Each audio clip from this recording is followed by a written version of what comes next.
Acabei de receber um recado de uma moça, um recado super interessante.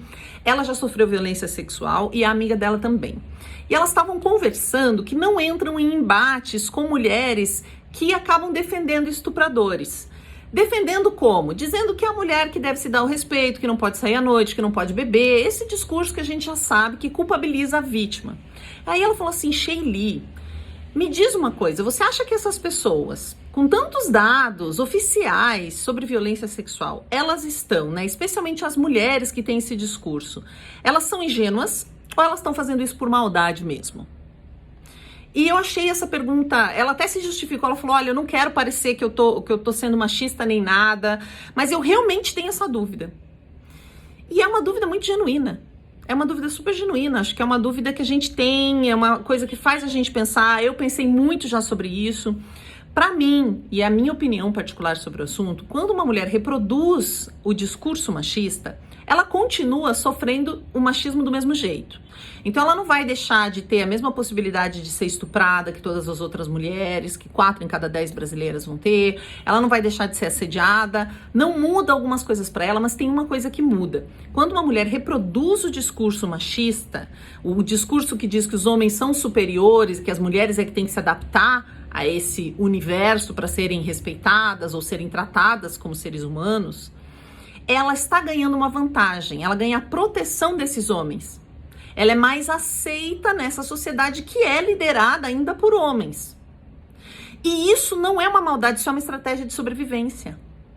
Dependendo do local onde ela está, o fato dela se posicionar vai gerar um embate com as pessoas que, de repente, são as pessoas que mantêm a segurança financeira dela, um chefe, por exemplo, um marido, ela, sei lá, próprio pai ou a família, então ela não quer se indispor para não sofrer consequências, e isso é muito genuíno também. Então, o que desperta em mim esse tipo de atitude é compaixão. E dentro dessa compaixão por essa estratégia de luta pela vida que essa mulher desenvolveu, eu consigo discutir com ela, eu não desisto, que o que elas comentaram ali comigo é que elas nem tentam, assim, tipo, para não se estressar. E estão cobertas de razão, ninguém merece se estressar, perder as estribeiras, porque é um negócio que vai dando uma dor na gente, física, né? Você fala, nossa, como pode que eu não... Por mais que eu dê dados e tal, a pessoa não entende, que é o que elas descreveram para mim. Então, para mim, Sheili, é assim que acontece. Eu tenho compaixão porque eu percebo que a pessoa foi cooptada por essa lógica. E às vezes ela não tem realmente, ela acabou talvez até acreditando nesses argumentos, que ela tem que se submeter, porque é assim que ela conseguiu sobreviver, é assim que ela viu a mãe sobreviver, as amigas sobreviverem. Ela ficou submetida numa estrutura muito machista, muito patriarcal. E aí, se a gente consegue ter compaixão com essa situação, é mais fácil desenvolver uma ponte de diálogo com essa pessoa. Porque eu, por exemplo, já sou aquela que vai falar e vai trazer os dados, mas a gente tem que, ao mesmo tempo que fala, ouvir. Porque tem uma razão para a pessoa pensar isso. E não é maldade. Se a gente partir do princípio que a pessoa está sendo má, começou a chover aqui, a pessoa vai perceber essa nossa intenção. Se você acha que a pessoa é burra, ou não tem noção de realidade, ou não tem acesso, e também acesso, a gente precisa entender. Tem dados disponíveis, com tudo que está disponível. Qual é o acesso que as pessoas têm hoje à internet no Brasil? Onde que elas conseguem acessar?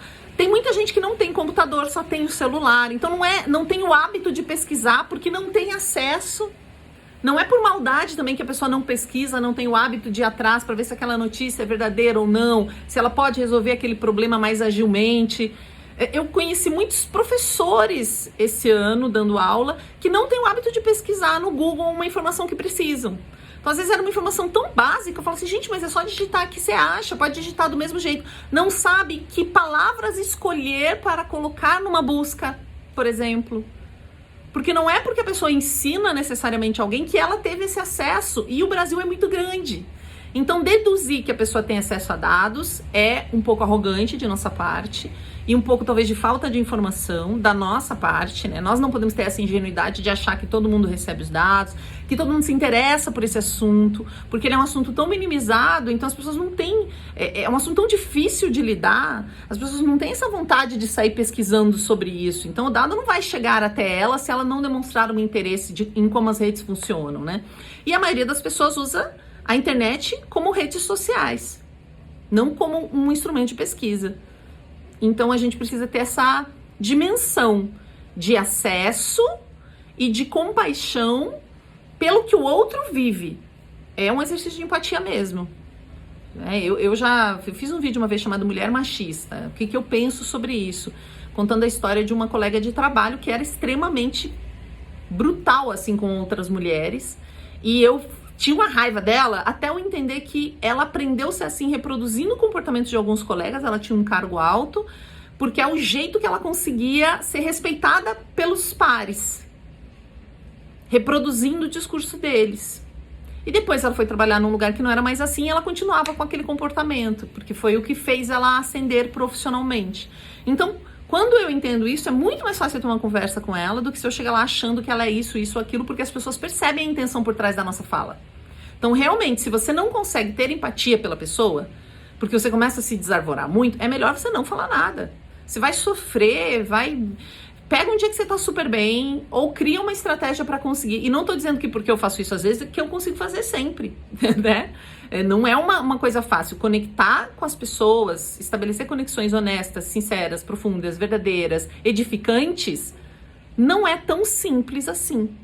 Porque nós desenvolvemos um tipo de linguagem muito de culpa um dos outros, né? Muito de culpabilizar os outros pelas coisas, de julgamento. Enquanto a gente está dentro dessa caixa, é muito difícil criar outra coisa. Então a gente tem que estar muito bem, às vezes, naquele momento, ou buscar uma estratégia para chegar num lugar de empatia para ir poder conversar. Achei bacana dividir com todo mundo essa resposta, né? Minha opinião sobre o assunto, já que ela me perguntou, achei que é um assunto interessante pra gente pensar junto, sabe? Essa coisa da compaixão é uma palavrinha que me ajuda muito, tipo, como ter compaixão pelas pessoas, né? Desejar que o sofrimento delas acabe genuinamente, assim, e tentar se colocar dentro daquela estrutura, que é muito diferente da nossa, geralmente.